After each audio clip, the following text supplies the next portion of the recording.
We are following breaking news this morning. President Trump has revoked Secret Service protection for former Vice President Kamala Harris. It comes despite former President Biden in January extending Harris's protection to 18 months. This move is just the latest removal of protection by President Trump, including his former National Security Advisor, John Bolton, his former Secretary of State, Mike Pompeo, as well as Biden's two adult children, Hunter and Ashley. And joining us now to discuss this and more is Maura Gillespie, former advisor to Speaker John Boehner, and former New York Democratic Congressman and senior advisor for Vote Vets, Max Rose. Maura, what do you make of this move by the president and the timing of it? Could it have anything to do with the former vice president's book tour coming up?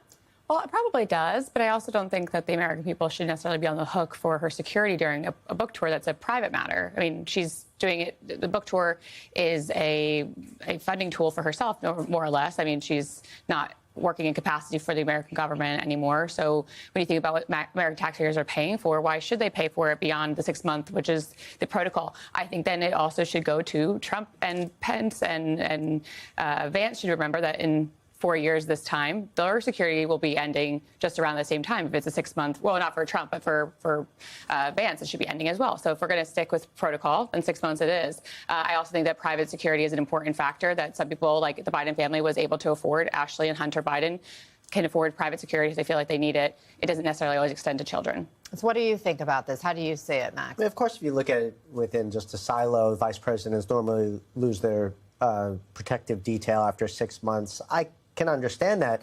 That's not what's going on here. For 4 years, Vice President Biden authorized protection for Mike Pompeo, an individual who actively campaigned against Joe Biden, an individual that spoke at the Republican National Convention against Joe Biden, but he knew that the threats against him were legitimate. This was a man in an administration that always put doing the right thing above politics. The Trump administration is exactly the opposite. They'll go after their political enemies with their own party and certainly will go after their political enemies across the aisle and use any tool at their disposal, even if it put people's lives at risk and their families. So this is just one of the kind of latest controversial moves we've seen by this president. And now California Governor Gavin Newsom is releasing a statement saying, quote, "The safety of our public officials should never be subject to erratic, vindictive political impulses."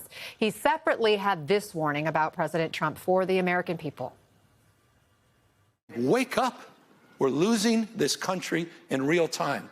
This is not bloviation. This is not exaggeration. It's happening. People actually think this guy's serious about having another election. You think he's joking about 2028? You think he's going to run again? Don't give me. You don't.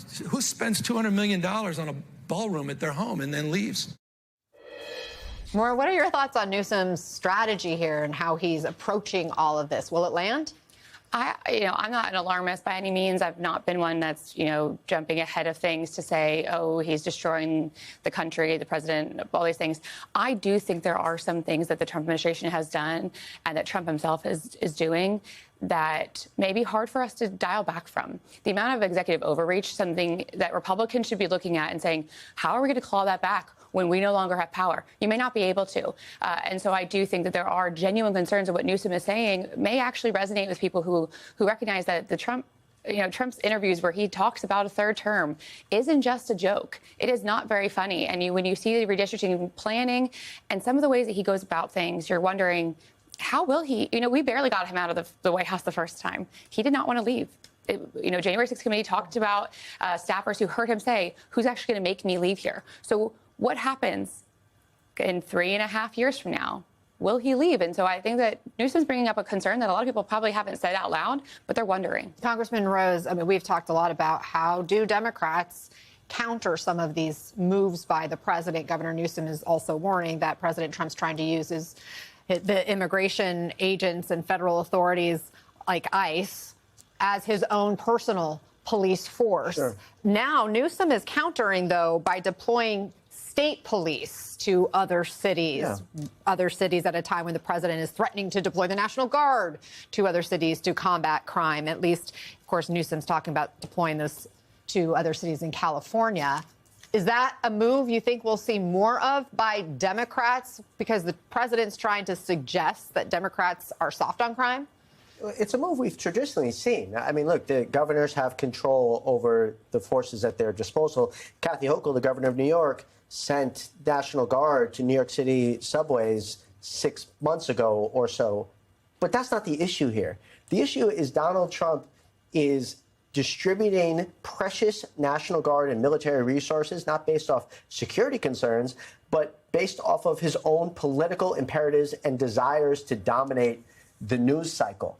That's what we should be focusing on. We should be focusing on the fact that he has transitioned ICE into one of the largest military forces in the world, and again, will not be using those valuable resources for people's security, but to build an America that is so utterly racially divided, filled with millions of people who fear for their own personal safety each and every day. That should be the focus for Democrats.